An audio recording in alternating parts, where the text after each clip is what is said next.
Welcome to Ask Fear and Greed, where we take your questions and do our best to answer them. I'm Michael Thompson, and good afternoon, Sean Aylmer. Good afternoon, Michael.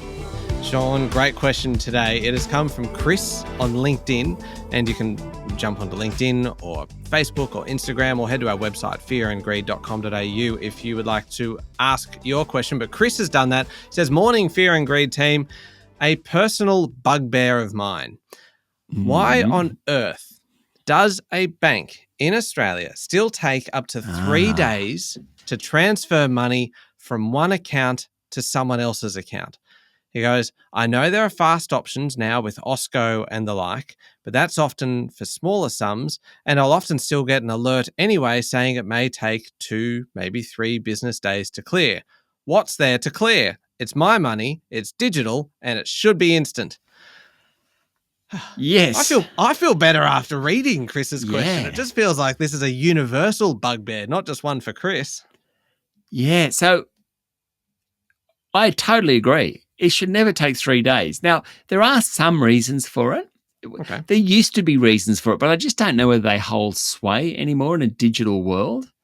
So there's a bunch of processing steps when you transfer money. If I was transferring money to you, or far, far, far less likely you are transferring money to me, right? Yeah, that's true. There's things like security checks, verification of my account, your account. Often there's an intermediary bank. So if you were with Commonwealth Bank, I was with Commonwealth Bank, it's quicker than if you were with Westpac. It's even quicker than if you were Bank of Bendigo and I was Commonwealth Bank. That takes often even slower. There's, time zones, bank cutoff times, weekends, holidays, all that sort of stuff. So they're kind of the reasons that they've always been given for the 3 days. But I'm not really buying that. And we're not talking about international transfers. We're not talking about changing currencies. Sometimes when you're doing things like Swift or Wire bank transfers, I understand that they would take more time. Maybe PayPal takes more time. But just to transfer between an account, one to the other, I don't see any reason why that shouldn't happen immediately. And I must say, if I transfer money, mostly, if you've done it once before, it actually remembers that you've done it before. And so you can, so when I transfer between my accounts and, some stupid idiot like me has banks with 3 different banks. So if you're shifting money, that happens instantaneously because they're used to it. Yeah. But if I was giving money to you, which I have never done. I have noted you don't even have a bank account details. You've never needed them in the past. Yeah. But no, I can understand then why that would be faster, going from, say, one of your own accounts to another account with a different bank, because they would only need to do the security checks once, for instance, and it's happening from Australian bank to Australian bank.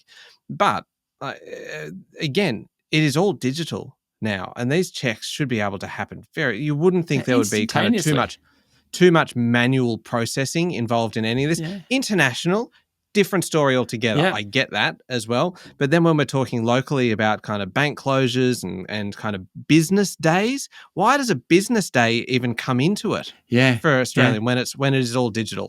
I'm as fired up as Chris is now. What annoys me is that I have regular payments from one of my accounts in one bank to another account every month. It takes not 3 days, it takes about a day and a half. And this is a regular from one of my accounts to another. If I actually did it on my phone, it would be instantaneous. But when it's a scheduled payment, it takes longer. I have no idea why. And doesn't it throw your life out when it just suddenly, it doesn't turn up for a day and a half? And all of a sudden, that's got things that would then kind of flow on from there, automatic deductions that are going to come out of that, or you just need to pay the groceries or something. And you're standing at the checkout going, why hasn't this money come across? Yes, very frustrating. So this is less of an Ask Fear and Greed and more about what grinds my gears. Anyway, I don't know, Chris, whether we've actually given you an answer. We have actually, to be fair, and Sean, you have actually answered why it has historically been the case. There are all those factors in terms of the processing, the manual component of it, time zones, security checks, all of those bits and pieces. But you are absolutely right, Chris. We can't see any reason why in this day and age, in the digital age, that it cannot and should not be instant. Ever. Because it is instant sometimes, but there are a bunch of times that it's not, and I don't understand that. And it should be consistently instant. Yes. Anyway. Off our chest, feeling better. Need to take a break now, Sean. Anyway, look, thank you, Chris, for your question, and thank you, Sean, for answering it and getting as fired up as I was. Thanks, Michael. Thanks, Chris. If you have your own question that you would like us to answer, then please jump onto the website fearandgreed.com.au or head to LinkedIn, Instagram, Facebook, send us a message and we will pop it on the list, and chances are we will get quite angry. I'm Michael Thompson and this is Ask Fear and Greed.